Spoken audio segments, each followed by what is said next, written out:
여러분들 만나 뵈서 너무나 반갑습니다. 여러분들과 말씀을 또 나눌 수 있어서 너무나 감사합니다. 오늘 여러분들과 함께 나눌 하나님의 말씀이 우리 모두의 마음을 다시 세우고 또 우리로 하여금 하나님을 더 깊이 바라보게 하는 그런 아름다운 시간이 되기를 간절히 바랍니다. 죄송하지만 여기 그 모니터 스피커 사운드 조금만 작게 해주실래요?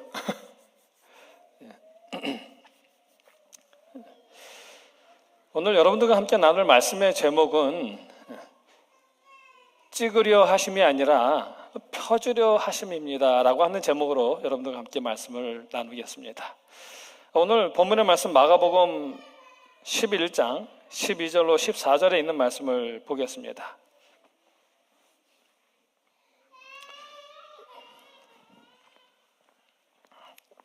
리모컨을 남겨주었어요.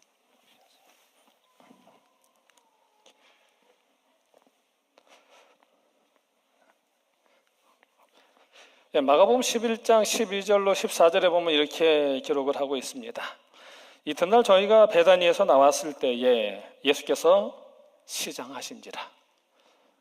멀리서 잎사귀에 있는 한 무화과 나무를 보시고 혹 그 나무에 무엇이 있을까 하여 가셨더니 가서 보신즉 잎사귀 외에 아무것도 없더라. 이는 무화과의 때가 아님이라. 예수께서 나무에게 일러 가라사대 이제부터 영원토록 사람이 내게서 열매를 따먹지 못하리라 하시니 제자들이 이를 듣더라. 한 아이가 있었습니다.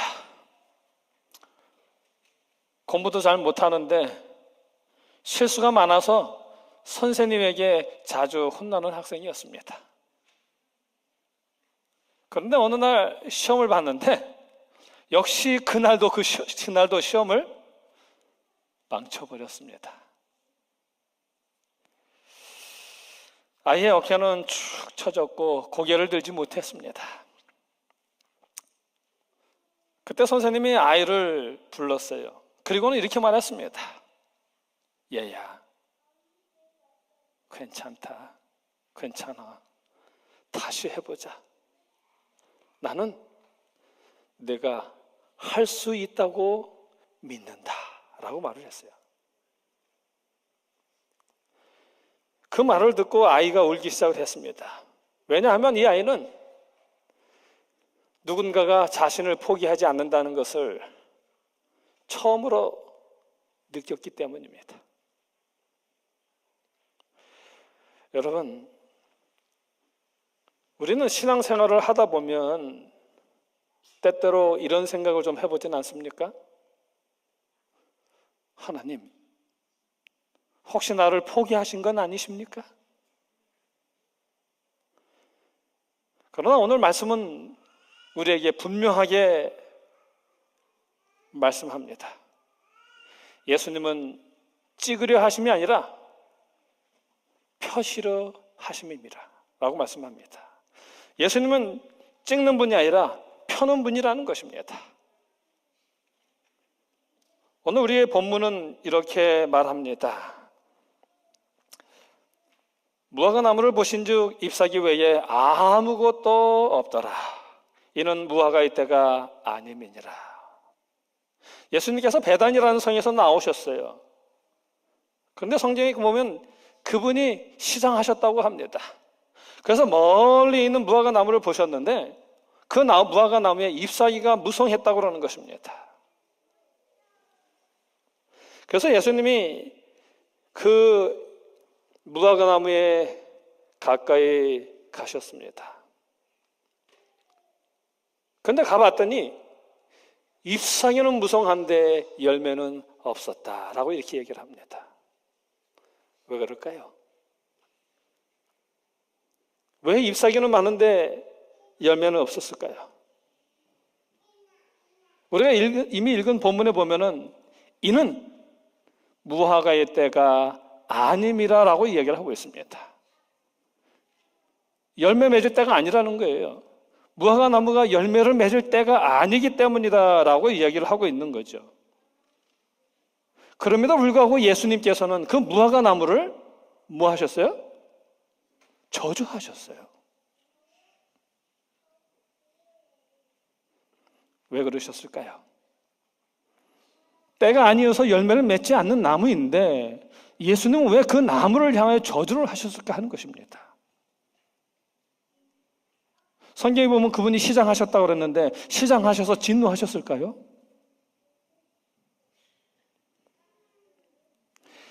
늘 고치시고 살리시던 예수님께서 왜 갑자기 이런 일을 행하셨을까요?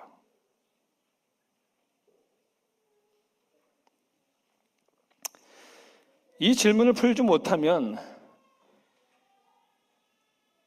이 무화과 나무 저주 사건, 이 이야기는 우리에게 아주 거칠고 차가운 이야기로 남게 될 것입니다. 그런데 다행히도 누가는 이것을 이해할 수 있는 이야기들을 기록해 놓았습니다. 그것이 바로 누가복음 13장에 기록된 이야기인데요. 그 첫 번째 이야기는 뭐냐면 3년 동안 열매 맺지 못한 무화과 나무의 이야기고요. 또 다른 이야기는 18년 동안 귀신 들려 고개를 들지 못했던 여인의 이야기입니다. 오늘 우리는 이 두 이야기를 예수님의 마음으로 하나로 좀 묶어보려고 합니다.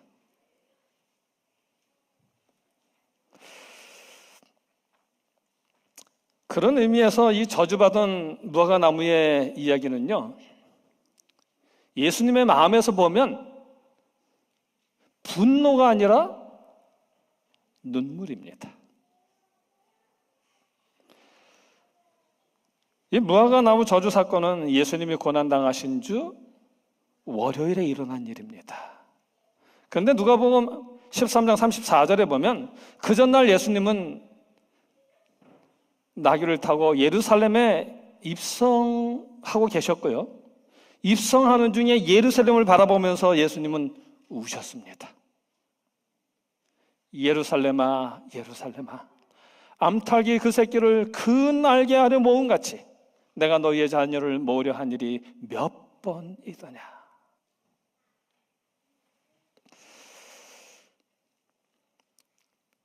그러므로 이 눈물은요, 갑작스러운 감정이 아니라 암탉이 새끼를 품으려고 오래 참으며 기다린 것처럼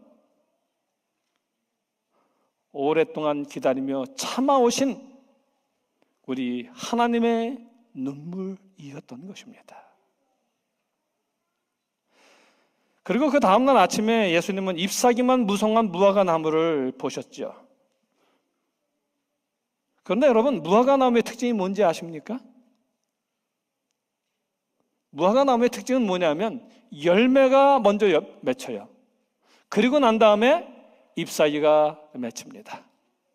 그렇다면 잎사귀가 무성하다는 것은 무엇을 의미하는 것입니까? 열매가 있다는 것을 약속하는 거죠.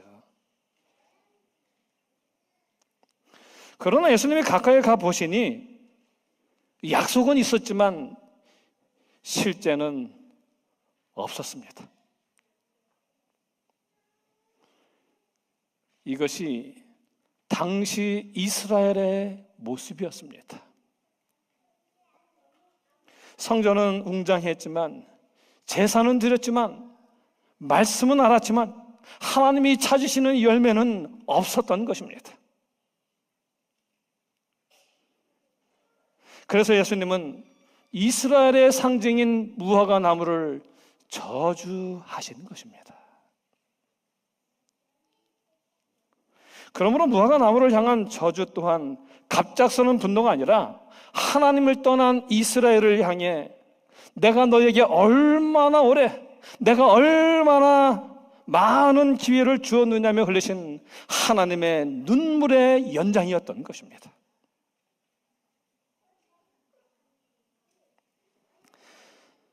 그래서 무화과 나무를 향한 예수님의 저주는 이스라엘의 종말을 선언하신 것이 아니라 이스라엘을 향한 하나님의 마음을 보여주신 것입니다.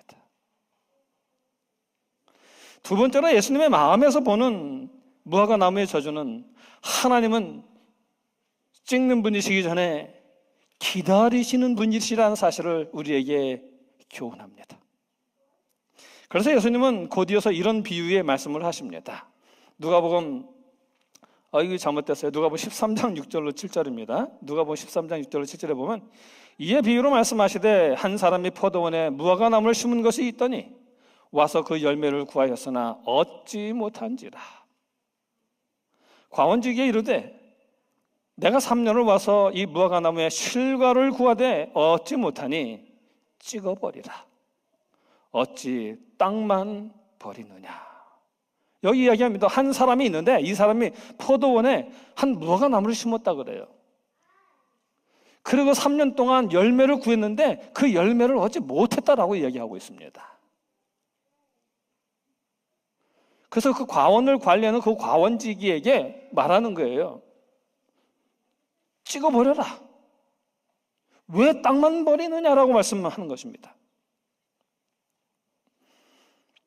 그러자 과원지기가 이렇게 말을 합니다. 이 역시 13장이에요. 대답하여 가로되 주인이여 금년에도 그대로 두소서. 내가 두루 파고 거름을 줄이니 이후에 만일 실과가 열면이오니와 그렇지 않으면 찍어버리소서 하였다 하시니라. 우리는 이 비유에서 예수님의 마음을 볼 수가 있습니다. 하나님은 찍기를 즐겨하는 분이 아니시라는 것입니다. 심판의 도끼 앞을 막아서시며 1년만 더 기다려달라고 애원하시는 분이십니다. 이렇게 하나님은 참아주시는 분이시요 기다려주는 분이십니다. 3년을 기다리셨다는 것은요 그만큼 충분히 기다렸다라는 것을 이야기하는 것입니다. 그래서 기다림은요 가만히 그냥 두고 보신 방관의 시간이 아니라 땅을 파고 거름을 주는 수고로운 사랑입니다. 그리고 손을 더대는 정성의 기다림입니다. 그런데 이 기다림의 절정은 바로 그 다음 장면에 있습니다. 13장 10절로 16절에 보면 안식일에 한 회당에서 가르치실 때에 18년 동안을 귀신 들려 앓으며 꼬부라져 조금도 펴지 못하는 한 여자가 있더라. 예수께서 보시고 불러 이르시되 이 여자여 내가 내 병에서 놓였다 하시고 안수하심에 여자가 곧 펴고 하나님께 영광을 돌리는지라. 여기 한 여인이 등장합니다. 18년 동안 귀신 들려서 허리를 펴지 못한 여인이에요. 18년입니다. 하루 이틀이 아니라 계절이 18번 바뀌었고요. 명절이 18번 지나가는 동안 그 여인은 단 한 번도 세상을 똑바로 바라보며 걸어본 적이 없는 그런 여인이었습니다. 항상 고개를 숙인 채 뒤에 서 있다가 조용히 사라져야 하는 인생이었습니다.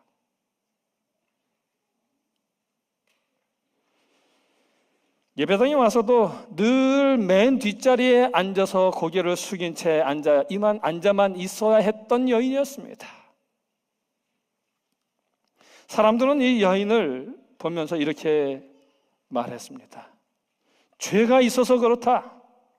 하나님께 벌을 받은 거다. 그러나 예수님은 그렇게 보지 않으셨습니다. 예수님은 그 여인을 주목해야 할 사람으로 보셨고요. 불러내어 세우실 한 존재로 보고 계셨던 것입니다. 그래서 예수님은 그 여인을 부르십니다. 여자여, 여자여.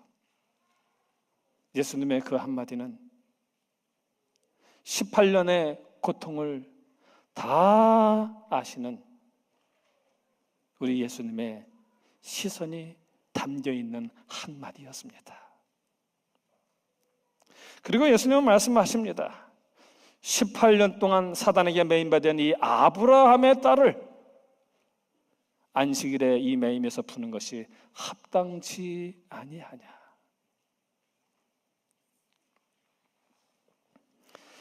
예수님은 이 여인을 귀신 들린 여자라고 또 문제 있는 여자라고 부르지 않으셨습니다. 주님은 그녀를 아브라함의 딸이라고 부르셨습니다. 여러분, 이 말은 무슨 말입니까? 이 말은 나는 너를 한 번도 포기한 적이 없다라고 하는 예수님의 선언입니다. 결코 너를 포기해 본 적이 없다라는 예수님의 말씀이죠. 18년 동안 묶여 있었지만 예수님 보시기에는 한 번도 찍어야 할 나무가 아니었습니다. 조금만 손대면, 조금만 풀어주면 다시 하늘을 바라볼 수 있는 하나님의 딸이었던 것입니다.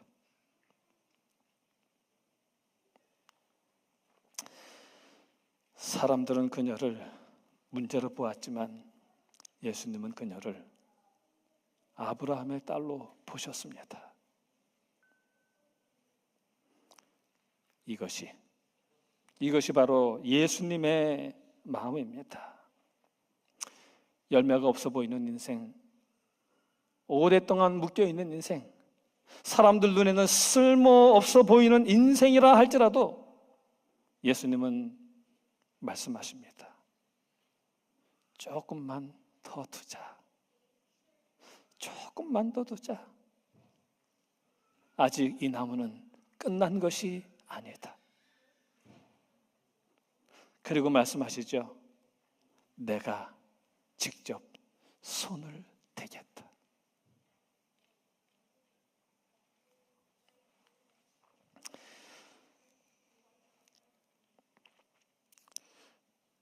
여러분, 여인이 허리를 편 순간은 단지 몸만 편 순간이 아닙니다. 수치가 펴졌고 절망이 펴졌고 눌린 영혼이 펴졌고 하나님을 향한 시선이 다시 하늘을 바라보는 순간이었던 것입니다. 우리 사랑하는 성도 여러분, 우리 주님은 열매 없는 나무를 찍어내시는 분이기 전에 묶은 사람을 풀어주시는 분이십니다.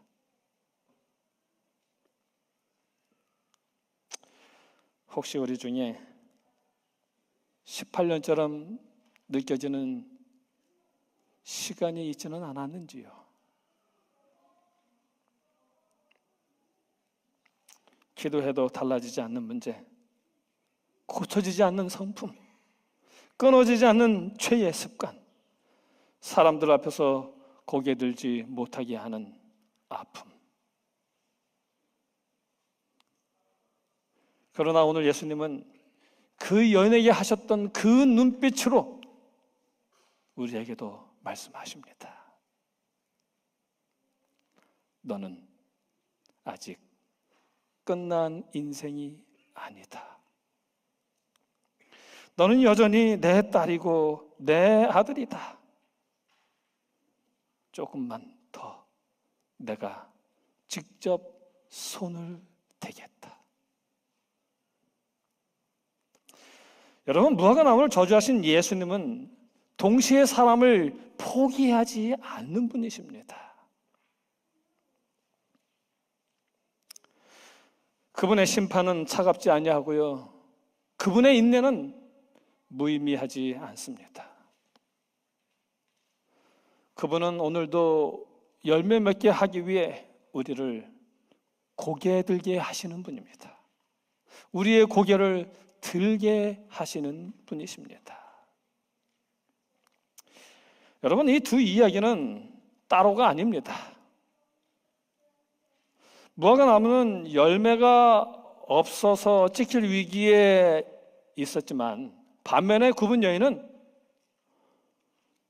묶여 있어서 열매를 맺을 수 없었던 인생이었습니다. 차이는 이거예요. 무화과 나무는 속이 비어 있었고요, 여인은 속에 생명은 있었으나 묶여 있었던 것이죠. 그래서 예수님은 무화과 나무를 저주하셨고요, 그 구분 여인은 풀어주셨던 것입니다. 여러분, 예수님의 목적은 언제나 하나입니다. 열매를 없애는 것이 아니라 열매 맺게 하는 것입니다. 여러분, 오늘 주님은 우리에게 묻고 계십니다. 혹시 너는 잎사귀만 무성한 신앙인은 아니니라고 묻고 계십니다. 또 혹시 묶여 있어서 열매를 맺지 못하는 인생은 아니니라고 묻고 계십니다. 잎만 무성한 신앙은 회개하지 않으려는 마음입니다. 그러나 묶인 인생은 아직 주님의 손을 기다리는 인생입니다. 기억하십시오.